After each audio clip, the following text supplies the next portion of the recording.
Tony and the Beetles by Philip K. Dick. Narrated by William Skye. A 10-year-old boy grows up fast when history catches up with the human race. Reddish-yellow sunlight filtered through the thick quartz windows into the sleep compartment. Tony Rossi yawned, stirred a little, then opened his black eyes and sat up quickly. With one motion, he tossed the covers back and slid to the warm metal floor. He clicked off his alarm clock and hurried to the closet. It looked like a nice day. The landscape outside was motionless, undisturbed by winds or dust shift. The boy's heart pounded excitedly. He pulled his trousers on, zipped up the reinforced mesh, struggled into his heavy canvas shirt, and then sat down on the edge of the cot to tug on his boots. He closed the seams around their tops, and then did the same with his gloves. Next, he adjusted the pressure on his pump unit and strapped it between his shoulder blades. He grabbed his helmet from the dresser, and he was ready for the day. In the dining compartment, his mother and father had finished breakfast. Their voices drifted to him as he clattered down the ramp. A disturbed murmur. He paused to listen. What were they talking about? Had he done something wrong again? And then he caught it. Behind their voices was another voice. Static and crackling pops. The all-system audio signal from Rigel 4. They had it turned up full blast. The dull thunder of the monitor's voice boomed loudly. The war. Always the war. He sighed and stepped out into the dining compartment. "Morning," his father muttered. "Good morning, dear," his mother said absently. She sat with her head turned to one side, wrinkles of concentration webbing her forehead. Her thin lips were drawn together in a tight line of concern. His father had pushed his dirty dishes back and was smoking, elbows on the table, dark hairy arms bare and muscular.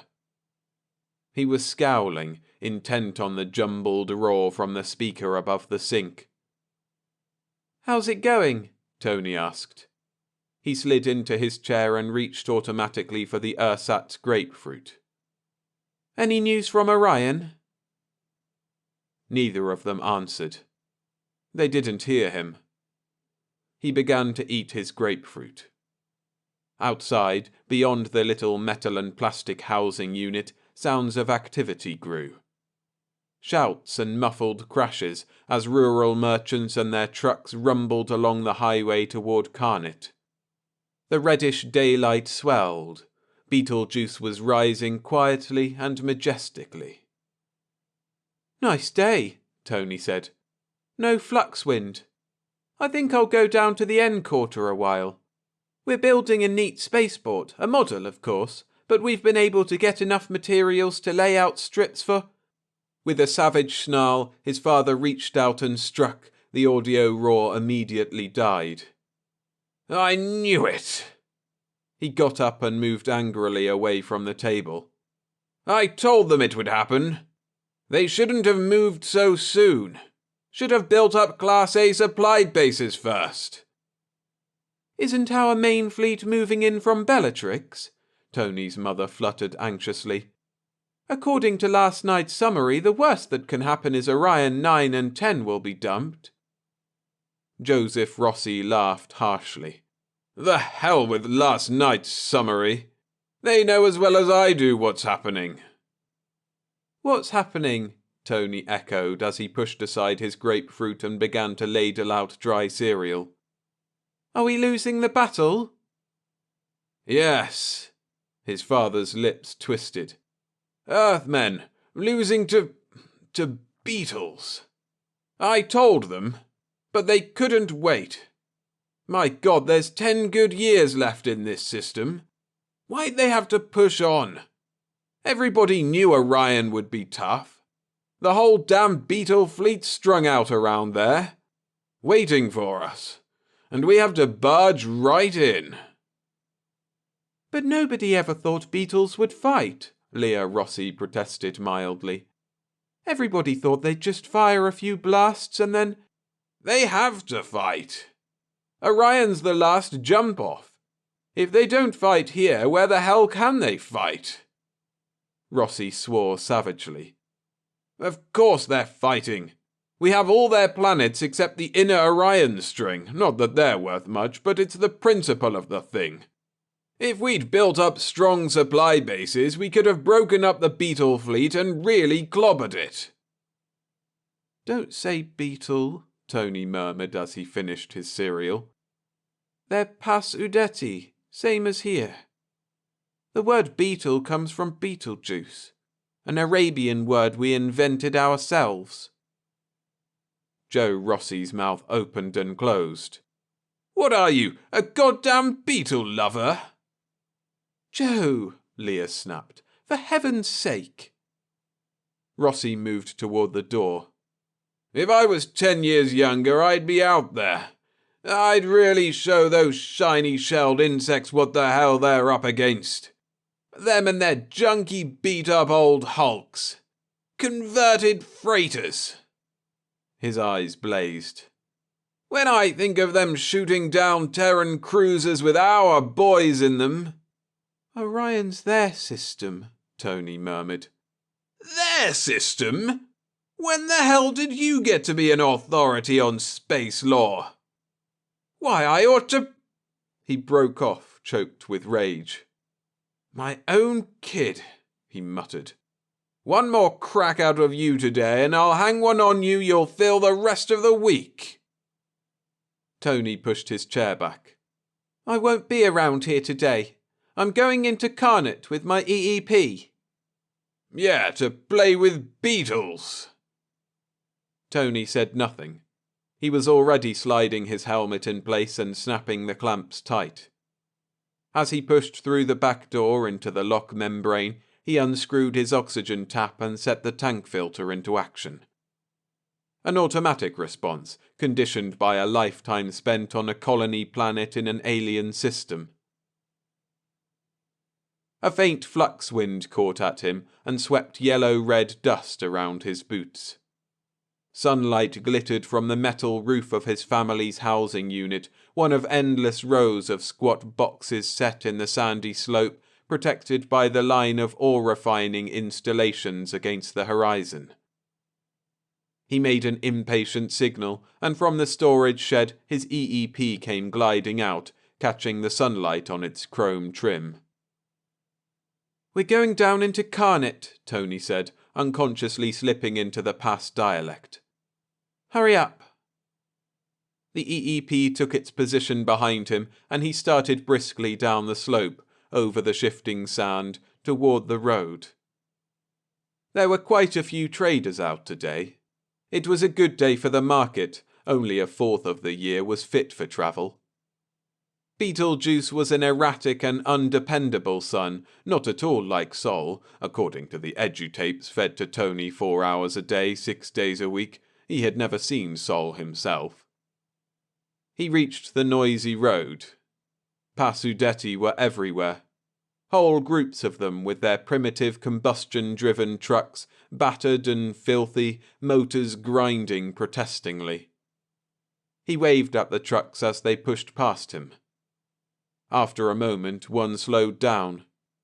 It was piled with teas, bundled heaps of grey vegetables dried and prepared for the table. A staple of the Pasudeti diet. Behind the wheel lounged a dark-faced elderly Pas, one arm over the open window, a rolled leaf between his lips. He was like all the other Pasudeti, lank and hard-shelled, encased in a brittle sheath in which he lived and died. "You want a ride?" the Pas murmured, required protocol when an Earthman on foot was encountered. "Is there room for my EEP?" The Pas made a careless motion with his claw. "It can run behind."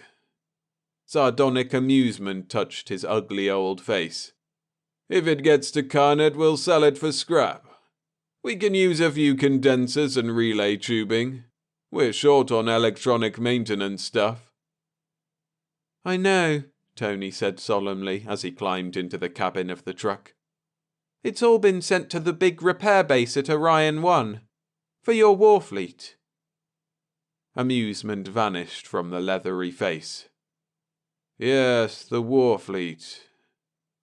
He turned away and started up the truck again. In the back, Tony's EEP had scrambled up on the load of tis and was gripping precariously with its magnetic lines. Tony noticed the Pasudetti's sudden change of expression, and he was puzzled. He started to speak to him, but now he noticed unusual quietness among the other Pas, in the other trucks behind and in front of his own. The war, of course. It had swept through this system a century ago. These people had been left behind. Now all eyes were on Orion, on the battle between the Terran warfleet and the Pasudetti collection of armed freighters.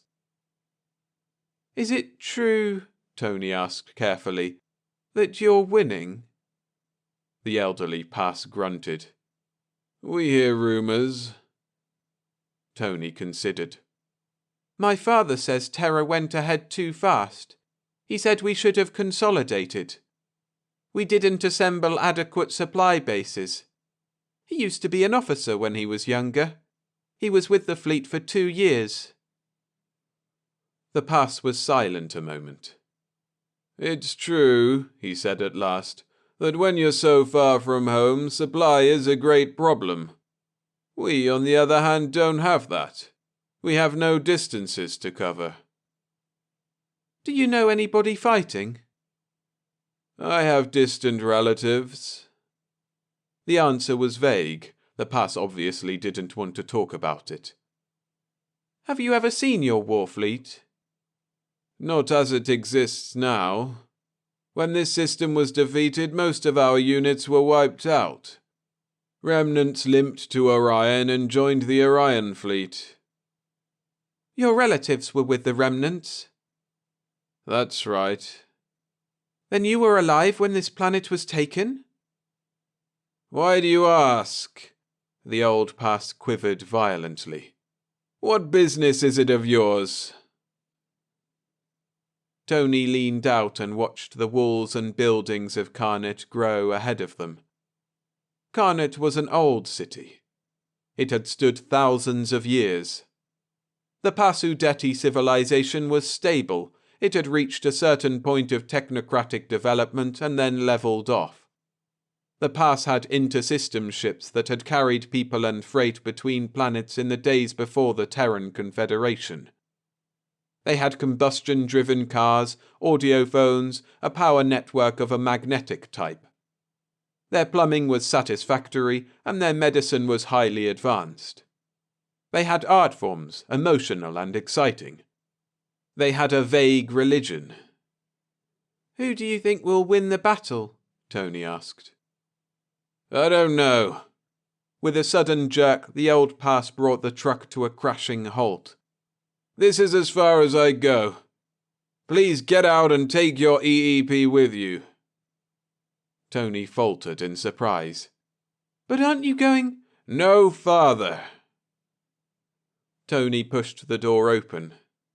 He was vaguely uneasy. There was a hard, fixed expression on the leathery face, and the old creature's voice had a sharp edge he had never heard before. Thanks, he murmured. He hopped down into the red dust and signalled his EEP.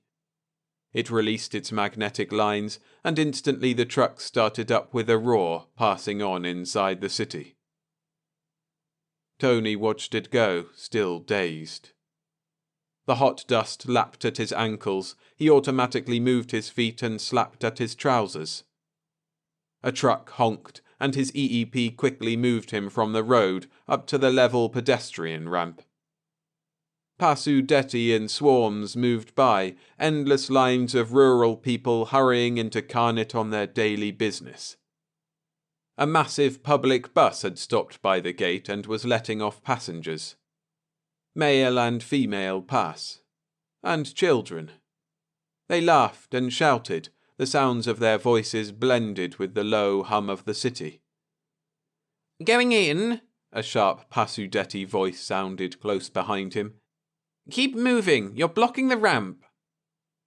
It was a young female with a heavy armload clutched in her claws. Tony felt embarrassed.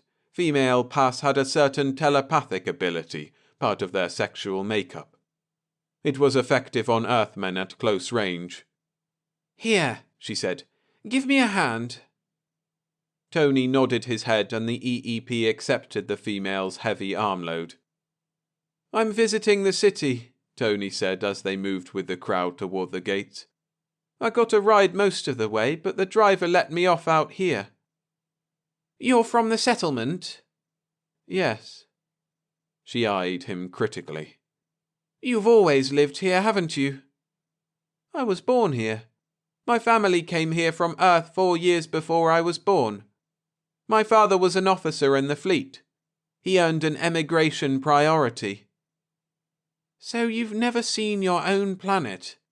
How old are you?" 10 years, Terran." "You shouldn't have asked the driver so many questions." They passed through the decontamination shield and into the city.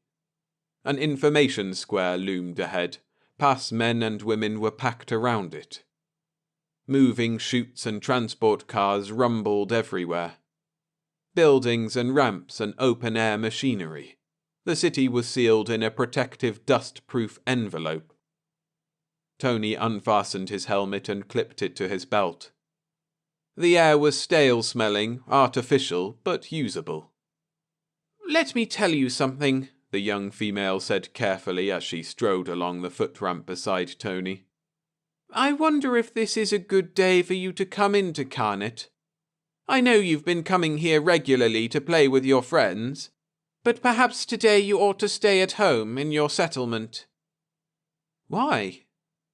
"Because today everybody is upset." "I know," Tony said. "My mother and father were upset. They were listening to the news from our base in the Rigel system." "I don't mean your family. Other people are listening too. These people here. My race." "They're upset, all right," Tony admitted. "But I come here all the time. There's nobody to play with at the settlement, and anyhow we're working on a project." "A model spaceport." "That's right."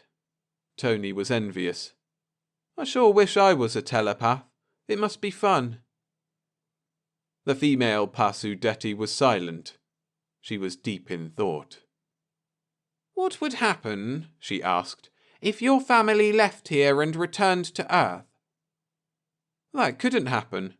There's no room for us on Earth. Sea bombs destroyed most of Asia and North America back in the 20th century. Suppose you had to go back." Tony did not understand. "But we can't. Habitable portions of Earth are overcrowded. Our main problem is finding places for Terrans to live in other systems." He added, "And anyhow, I don't particularly want to go to Terra. I'm used to it here. All my friends are here." "I'll take my packages," the female said. "I go this other way, down this 3rd-level ramp." Tony nodded to his EEP, and it lowered the bundles into the female's claws. She lingered a moment, trying to find the right words. "Good luck," she said. "With what?" She smiled faintly, ironically. "With your model spaceport. I hope you and your friends get to finish it." "Of course we'll finish it," Tony said, surprised. "It's almost done." What did she mean? The Passudetti woman hurried off before he could ask her. Tony was troubled and uncertain. More doubts filled him. After a moment, he headed slowly into the lane that took him toward the residential section of the city. Past the stores and factories to the place where his friends lived. The group of Passudetti children eyed him silently as he approached. They had been playing in the shade of an immense hengello whose ancient branches drooped and swayed with the air currents pumped through the city. Now they sat unmoving. "I didn't expect you today," Bepreeth said in an expressionless voice. Tony halted awkwardly, and his EEP did the same. "How are things?" he murmured. "Fine. I got a ride part way." "Fine." Tony squatted down in the shade. None of the past children stirred. They were small, not as large as Terran children. Their shells had not hardened, had not turned dark and opaque like horn. It gave them a soft, unformed appearance, but at the same time it lightened their load. They moved more easily than their elders. They could hop and skip around still. But they were not skipping right now. "What's the matter?" Tony demanded. "What's wrong with everybody?" No one answered. "Where's the model?" he asked. "Have you fellows been working on it?" After a moment, Lyra nodded slightly. Tony felt dull anger rise up inside him.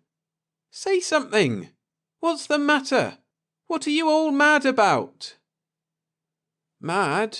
Bepreeth echoed. "We're not mad."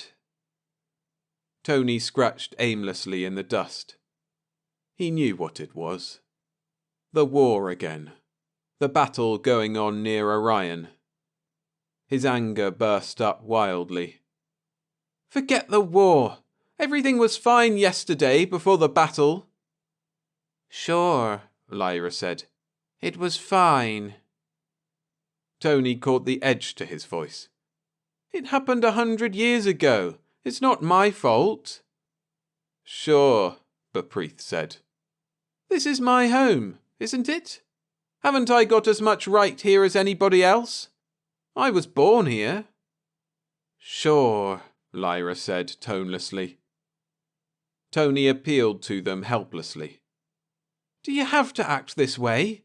You didn't act this way yesterday. I was here yesterday. All of us were here yesterday. What's happened since yesterday?" "The battle," Bepreeth said. "What difference does that make? Why does that change everything? There's always war. There have been battles all the time as long as I can remember. What's different about this?"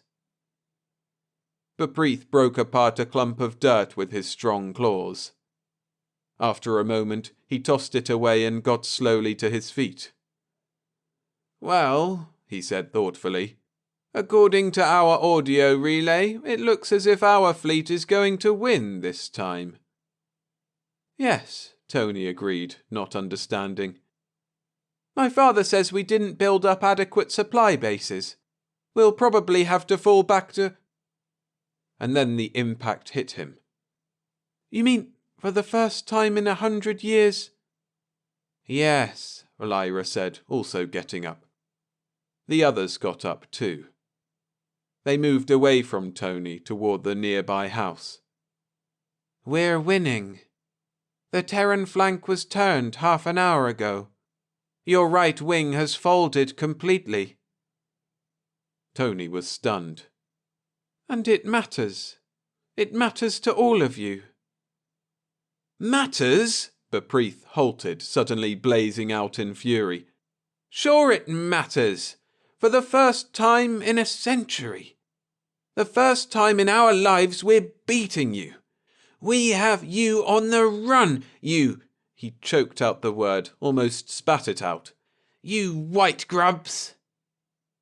They disappeared into the house. Tony sat gazing stupidly down at the ground, his hands still moving aimlessly. He had heard the word before, seen it scrawled on walls and in the dust near the settlement. White grubs. The past term of derision for Terrans. Because of their softness, their whiteness.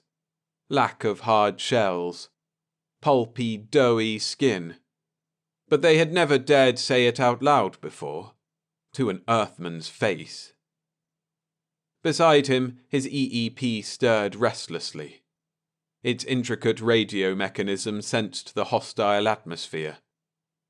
Automatic relays were sliding into place. Circuits were opening and closing. "It's all right," Tony murmured, getting slowly up. "Maybe we'd better go back."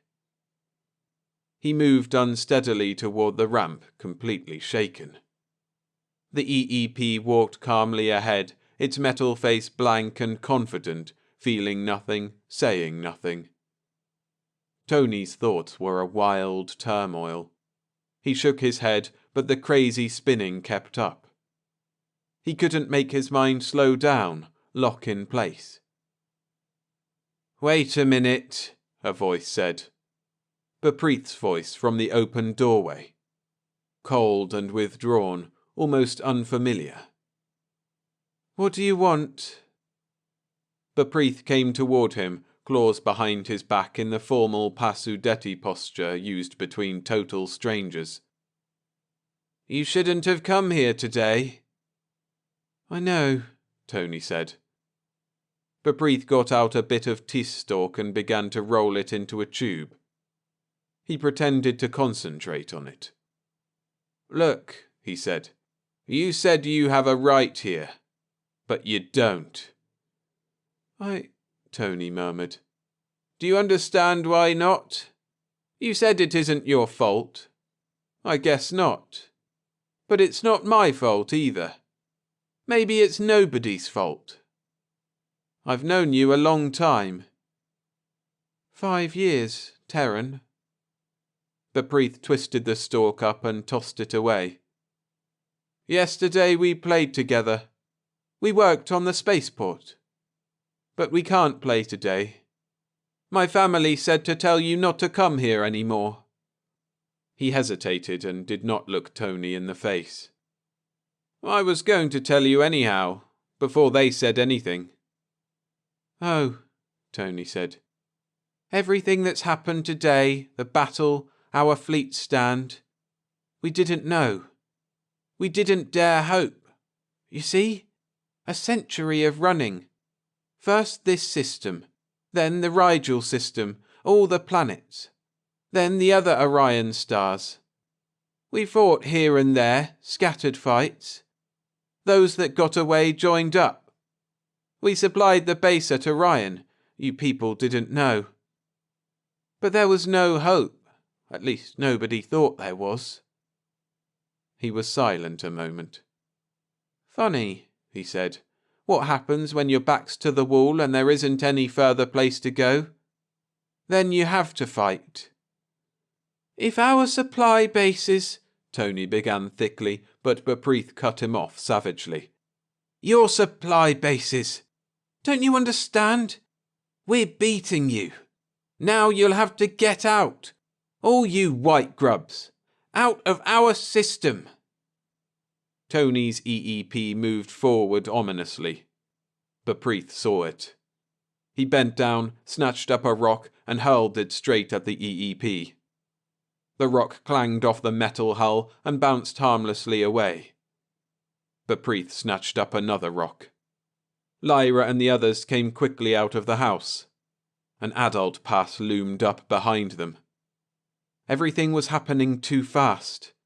More rocks crashed against the EEP. One struck Tony on the arm. "Get out!" Bepreeth screamed. "Don't come back! This is our planet!" His claws snatched at Tony. "We'll tear you to pieces if you—" Tony smashed him in the chest. The soft shell gave like rubber, and the path stumbled back. He wobbled and fell over, gasping and screeching. "Beetle!" Tony breathed hoarsely. Suddenly he was terrified. A crowd of pasudeti was forming rapidly. They surged on all sides, hostile faces, dark and angry, a rising thunder of rage. More stones showered. Some struck the EEP, others fell around Tony near his boots. One whizzed past his face. Quickly, he slid his helmet in place. He was scared. He knew his EEP's E-signal had already gone out, but it would be minutes before a ship could come. Besides, there were other Earthmen in the city to be taken care of. There were Earthmen all over the planet. In all the cities. On all the 23 Beetlejuice planets. On the 14 Rigel planets. On the other Orion planets. "We have to get out of here," he muttered to the EEP. "Do something." A stone hit him on the helmet. The plastic cracked, air leaked out, and then the autoseal filmed over. More stones were falling. The pass swarmed close, a yelling, seething mass of black-sheathed creatures. He could smell them, the acrid body odour of insects, hear their claws snap, feel their weight. The EEP threw its heat beam on. The beam shifted in a wide band toward the crowd of Passudetti. Crude hand weapons appeared. A clatter of bullets burst around Tony. They were firing at the EEP. He was dimly aware of the metal body beside him. A shuddering crash. The EEP was toppled over. The crowd poured over it. The metal hull was lost from sight. Like a demented animal, the crowd tore at the struggling EEP. A few of them smashed in its head. Others tore off struts and shiny arm sections. The EEP ceased struggling. The crowd moved away, panting and clutching jagged remains. They saw Tony. As the first line of them reached for him, the protective envelope high above them shattered. A Terran scout ship thundered down, heat beams screaming. The crowd scattered in confusion, some firing, some throwing stones, others leaping for safety. Tony picked himself up and made his way unsteadily toward the spot where the scout was landing. "I'm sorry," Joe Rossi said gently. He touched his son on the shoulder. "I shouldn't have let you go down there today. I should have known." Tony sat hunched over in the big plastic easy chair. He rocked back and forth, face pale with shock. The scout ship which had rescued him had immediately headed back toward Carnet. There were other Earthmen to bring out besides this first load. The boy said nothing. His mind was blank. He still heard the roar of the crowd, felt its hate, a century of pent-up fury and resentment. The memory drove out everything else. It was all around him, even now. And the sight of the floundering EEP, the metallic ripping sound as its arms and legs were torn off and carried away. His mother dabbed at his cuts and scratches with antiseptic. Joe Rossi shakily lit a cigarette and said, "If your EEP hadn't been along, they'd have killed you. Beetles." He shuddered. "I should never have let you go down there. All this time. They might have done it any time, any day. Knifed you. Cut you open with their filthy goddamn claws." Below the settlement, the reddish-yellow sunlight glinted on gun barrels. Already, dull booms echoed against the crumbling hills. The defense ring was going into action. Black shapes darted and scurried up the side of the slope. Black patches moved out from Carnet toward the Terran settlement, across the dividing line the Confederation surveyors had set up a century ago. Carnet was a bubbling pot of activity. The whole city rumbled with feverish excitement. Tony raised his head. They turned our flank." "Yeah," Joe Rossi stubbed out his cigarette. "They sure did. That was at 1 o'clock. At 2, they drove a wedge right through the center of our line. Split the fleet in half. Broke it up, sent it running. Picked us off one by one as we fell back. Christ, they're like maniacs. Now that they've got the scent, the taste of our blood." "But it's getting better," Leah fluttered. "Our main fleet units are beginning to appear." "We'll get them," Joe muttered. It'll take a while. But by God we'll wipe them out, every last one of them, if it takes 1,000 years. We'll follow every last ship down, we'll get them all. His voice rose in frenzy. Beetles! Goddamn insects! When I think of them trying to hurt my kid with their filthy black claws... If you were younger, you'd be in the line, Leah said. It's not your fault you're too old. The heart strain's too great. You did your job. They can't let an older person take chances. It's not your fault. Joe clenched his fists. I feel so futile. If there was only something I could do. The fleet will take care of them, Leah said soothingly. You said so yourself. They'll hunt every one of them down, destroy them all.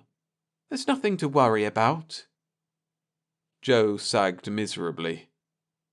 It's no use. Let's cut it out. Let's stop kidding ourselves. What do you mean? Face it, we're not going to win. Not this time. We went too far. Our time's come. There was silence. Tony sat up a little. When did you know? I've known a long time. I found out today. I didn't understand at first. This is stolen ground. I was born here, but it's stolen ground. Yes, it's stolen. It doesn't belong to us. We're here because we're stronger. But now we're not stronger. We're being beaten. They know Terrans can be licked, like anybody else. Joe Rossi's face was grey and flabby. We took their planets away from them. Now they're taking them back. It'll be a while, of course. We'll retreat slowly. It'll be another 5 centuries going back. There's a lot of systems between here and Sol. Tony shook his head, still uncomprehending. Even Lyra and Bepreeth. All of them. Waiting for their time to come. For us to lose and go away again. Where we came from. Joe Rossi paced back and forth. Yeah, we'll be retreating from now on. Giving ground instead of taking it. It'll be like this today. Losing fights, draws, stalemates and worse. He raised his feverish eyes toward the ceiling of the little metal housing unit, face wild with passion and misery. But by God, we'll give them a run for their money. All the way back. Every inch.